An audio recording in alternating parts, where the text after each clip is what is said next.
నాకు వేణుస్వామి గారు అంటే చాలా ఇష్టం. ఎందుకంటే ఎప్పుడన్నా బాగా స్ట్రెస్ ఉంటే ఆయన వీడియోలు నాకు చాలా కామెడీగా అనిపించాయి.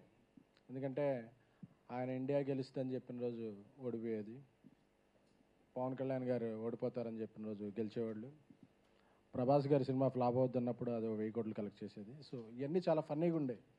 అప్పుడప్పుడు యూట్యూబ్లో కామెడీ చేసే స్టార్స్ చాలామంది ఉన్నారు మనకి. సో అలా కామెడీ చేసే వ్యక్తి ఏమనుకున్నా కానీ ఆయన వ్యక్తిగత జీవితాల్లోకి వెళ్ళి కామెడీతో ఆగుంటే జర్నలిస్ట్ అసోసియేషన్ వీళ్ళు కూడా మనం కూడా ఏదన్నా అసోసియేషన్లో ఈవెంట్ ఏదైనా జరిగినప్పుడు ఆయనతో కూడా స్కిట్ చేయించేవాళ్ళం. బట్ ఆయన వెనకున్నది కామెడీ చేయటం కాదు, ఇతరుల వ్యక్తిగత జీవితాల్లో చొరబడి ఆయన పాపులారిటీ పెంచుకోవటం అనేది లేట్గా తెలిసింది అందరికీ. అంటే ఎవరో సీరియస్గా తీసుకోవాలా, ఇంతవరకే సీరియస్గా తీసుకుంటే బాగుండేది. సరే ఏదో ఇలా పాలిటిక్స్లో ఉన్న వాళ్ళకి క్రికెటర్ల మీద ఇలాంటి కామనే కదా ఇప్పుడు అని చెప్పి అనుకున్నారు. సో ఒక జంట, ఒక సెలబ్రిటీ కపుల్ వివాహం చేసుకుందాం అనుకున్న ఎంగేజ్మెంట్ రోజే వీళ్ళు విడిపోతారు అనే భావజాలానికి, ఒక అసహ్యకరమైన భావ ప్రకటనకి జ్యోతిష్యం పేరుతో ఆయన లోకి వెళ్ళిపోయినప్పుడు,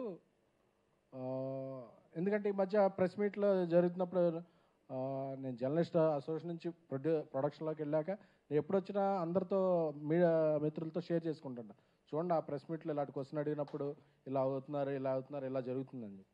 సో అందరూ కూడా ఈ ఇన్సిడెంట్నే అందరూ కూడా ఎందుకంటే ఒక కపుల్, ఎందుకంటే శుభమాన పెళ్లి చేసుకుంటుంటే ఎప్పుడైనా సరే మనం ఎవరైనా సరే సుఖీ భవ అంటాం, అంతేగాని ఇంకేదో అనం. అది అనేది సంస్కారం. ఎందుకంటే జ్యోతిష్యం ఇలాంటివన్నీ శాస్త్రీయత ఉందా లేదా అన్న వాటిని మన పురాణాల్లో గొప్ప శాస్త్రాల కిందే చెప్పారు. సో వాటన్నిటికీ సంస్కారం ప్రధానం. కానీ సంస్కారం లేకుండా నిన్న ఆయన వీడియో ఏదో చూశాను, బ్రాహ్మణులందరూ సపోర్ట్ చేయాలి, వీటి కులాలు ఏంటండి? అలా అయితే ఇప్పుడు ఆ పెళ్లి చేసుకునేది ఒక బ్రాహ్మణ యువతే కదా, తప్పు కదా. అసలు కులాలేంటి మతాలేంటి అంటే, నేను చాలామంది సెలబ్రిటీలు చూశాను, లేదండి మాకు ఇలాగా ఈ పూజ చేయిస్తే ఇలా అన్నారండి, ఈ పూజ చేయిస్తే ఇలా అన్నారండి, ఈ పూజ ఇలా ఇస్తే, అది ఎవరు వ్యక్తిగతం, వాళ్ళకి ఇష్టం ఉంటే పూజ చేయించుకుంటారు, లేకపోతే లేదు. బట్ చూసిన చాలా వీడియోల్లో చాలామంది మనోభావాలు దెబ్బతింటమే కాదు, ఒక వికృతమైన పోకడది. వీళ్ళు విడిపోతారు, ఒక 2 ఏళ్ళలో ఒక టాలీవుడ్ హీరోలో ఒక చచ్చిపోతాడు, ఏంటిది అంటే ఎంతోమంది భయభ్రాంతులు చేయన. ఇప్పుడు మనం చెప్తుంటారు, ఇప్పుడు ఎలాంటి అంటే మనకు అప్పుడప్పుడు ఫోన్ వస్తుంది, ఎయిర్పోర్ట్లో బాంబు పెట్టారంట అని చెప్పి. అది ఫేక్ కాలే అవుద్ది, బట్ భయపడతాం, అందరూ అలర్ట్ అవుతాం, అందరూ సెర్చ్ చేస్తారు, సెర్చ్ చేసిన తర్వాత ఆగతాయని పట్టుకుని జైల్లో వేస్తారు. అలాంటి ప్రక్రియ జరగాలి, లేకపోతే ప్రతిసారి ఆ హీరో చచ్చిపోతాడు, ఈ హీరోయిన్ చచ్చిపోద్ది, లేకపోతే విడిపోతారు, ఈయన ఓడిపోతాడు అంటే చాలామందికి ఇబ్బంది కలుగుతున్నాయి. సో పొలిటికల్ ప్రెడిక్షన్స్ వీటిని మనం వాళ్ళ విజ్ఞతకి వదిలేసిన, ఇక కుటుంబాల మధ్య కూడా ఒక వివాహ వ్యవస్థలో కూడా ఇటువంటి పర్సనల్ జీవితాల్లో కూడా జ్వరపడుతున్నప్పుడు జర్నలిస్ట్ అసోసియేషను, ఎందుకంటే జర్నలిస్ట్ అసోసియేషన్ జర్నలిస్టుల సంక్షేమం కొరకు, అలాగే film chamber, director association, produce council అందరితో కూడా అన్ని రకాలుగా ఒక 24 క్రాఫ్ట్స్లో ఒక భాగంగా ఉన్న వాళ్ళందరితో కూడా సమన్వయం చేసుకుంటూ ఒక ఫిల్మ్ ఇండస్ట్రీలో ఒక మంచి వాతావరణాన్ని క్రియేట్ చేసే విధంగా journalist association, digital media association, ఇన్ని అసోసియేషన్లు కలిసి ఉన్న టైంలో ఇలాంటిది మనం ఒక చర్య తీసుకోవాలని చెప్పి రాంబాబు గారు అందరూ చర్చించుకుని అందరూ ఏకగ్రీవంగా వెళ్ళి ఇది మహిళా కమిషన్కి ఆ రోజు ఇది పెట్టారు. అంటే నువ్వు ఎంతమందిని అన్నావు, ఇన్ని మాటలు అన్నప్పుడు ఎవ్వరు రియాక్షన్ రాలని సేపు చాలా ఉంది, ఓహో నేను ఇది అని.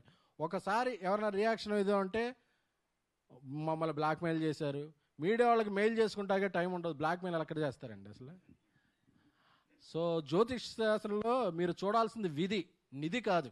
అంటే మీరు ఆ ట్రెజర్కి అలవాటు పడిపోయారు, నాది 10,000 గంటకి 6 నెలలకి ఇది అంటే ఫోన్ కాల్స్ వస్తుంటే నేను కూడా చాలాసార్లు చూసా. ఆ బ్యాంక్ అకౌంట్ మార్చుకో, ఇవి మార్చుకోండి. మీరు ఏమైనా చేసుకోండి, నమ్మేవాళ్ళని మోసపోయేవాళ్ళు అంతకాలం మోసం చేస్తూనే ఉంటారు. అది మనకు అనవసరం, మీరు చేసుకోండి. కాకపోతే దీన్ని సెలబ్రిటీలను అడ్డు పెట్టుకుని వాళ్ళ జీవితాలను ఇది పెట్టుకుని, ఎందుకంటే నేను ఇంటర్వ్యూలు కూడా చూసా. ఒక ఇంటర్వ్యూలో పవన్ కళ్యాణ్ గారు ఓడిపోతారని చెప్తాడు, ఒక ఇంటర్వ్యూలో పవన్ కళ్యాణ్ గెలుస్తారని చెప్తారు. మన అన్ని ఇంటర్వ్యూలు ఫాలో అవ్వంగా ఆ రిజల్ట్ రాగానే చూసారా నేను చెప్పాను పవన్ కళ్యాణ్ గారు గెలిచారని చెప్తారు. ఆ ఇంటర్వ్యూలో కన్నా అంటే అదన్నా నా తర్వాత మారింది అంటే 2-3 చెప్తుంటే మనమే చెప్తాం. ఎందుకంటే ఎస్ ఆర్ నో ఉంటాయి. ఈయనకి ఎస్ అని చెప్పి ఆయన నో అని చెప్పి చూసారా చెప్పేది ఎస్ అయిందంటే ఆయన చెప్పాను చూసారా వీరశంకరెడ్డి అంటే ఈయన చెప్పింది కూడా ఉంటుంది. ఇవన్నీ ఆన్ రికార్డ్. ఇలాంటి ఇదిలో ఈయన చాలా కాలం నుంచి, ఎందుకంటే ఆ హీరోకి ఒంట్లో బాగోట్లేదంట. నువ్వేనా డాక్టర్వా? నువ్వేనా స్కానింగ్ సెంటర్ నడుపుతున్నావా? ఇప్పుడు ఒక డాక్టరే ఒక రోగికి ఏదన్నా ఉంటే, ఒకళ్ళకి ఎవరైనా ఉంటే దాన్ని బయటికి చెప్పరు. అదేంటంటే ఇది సంస్కారం. అలాగే విజ్ఞాన శాస్త్రం, అలాగే నువ్వు జ్యోతిష్ శాస్త్రాన్ని నిజంగా పాటించేవాడు అయితే ఒకళ్ళకో లోపల నిజంగా నీకు ఉందని తెలిసింది ఉంటే వాళ్ళకి ఎవరికైనా చెప్పు, లేకపోతే నీలో ఉంచుకో. అంతేకాని ఇలా జరుగుద్ది పోనీ నువ్వు చెప్పినవన్నీ జరిగినాయా? జరగలేదుగా. అలాగే ప్రతి వాళ్ళని పిలిచి మీడియా బయటలు ఇచ్చి అదే సంస్కారం లేకుండా ఇలా ప్రవర్తించి ఒకసారి మీడియా దీని గురించి కంప్లైంట్ చేస్తే మీడియానే తప్పని చెప్పేసి, ఐ వెల్కమ్ వేణుస్వామి గారు. మీడియాలో కానీ మీడియాలో వ్యక్తులు కానీ మీరు అలా ఎవరైనా బ్లాక్మెయిల్ చేస్తుంటే మీరు సాక్ష్యాలు, ఎందుకంటే మీరు గ్రహాల కదలికల్ని శాసిస్తారు, అదే తెలిసిపోతాయి మీకు. అంటే మిగతా వాళ్ళందరికీ టెలిస్కోప్ చూడాలి, ఈయన రేబాన్ పెట్టి చూస్తేనే తెలిసిపోద్ది ఆ గ్రహాల కదలికలు. సో అంతటి విజ్ఞానవంతులు కాబట్టి ఇప్పటికైనా మీరు తప్పులు అందరూ చేస్తారు. సో జరిగింది తప్పని ఒప్పుకొని ఇటువంటి విధానాలకి స్వస్తి పలకండి. అంతేగాని వ్యక్తిగత విధానాల్లోకి వెళ్ళిపోతాం, జీవితాల్లోకి వెళ్ళిపోతాం. జర్నలిస్ట్ అసోసియేషన్ మీద కంప్లైంట్ చేస్తాం, మీడియా మీద కంప్లైంట్ చేస్తాం, సెలబ్రిటీల చావు పుట్టుకలు నిర్ణయిస్తాం, వాళ్ళ వివాహ వేదికలు వివాహంలో బ్రేకప్లు అన్నీ నిర్ణయిస్తాం అనే మీరు వెళితే తప్పనిసరిగా ఈసారి అందరి నుంచి ప్రతిచర్య ఉంటుంది. ఎందుకంటే ఏదో ఒక చోట దీన్ని ఆపకపోతే వేణుస్వామిని రేపు ఒకసారి రామస్వామి రావచ్చు, గురుస్వామి రావచ్చు, ఇంకో స్వామి రావచ్చు, ఇంకో వెంకటప్ప రావచ్చు, ఎవరు రావచ్చు, అందరూ ఇదవుతాయి.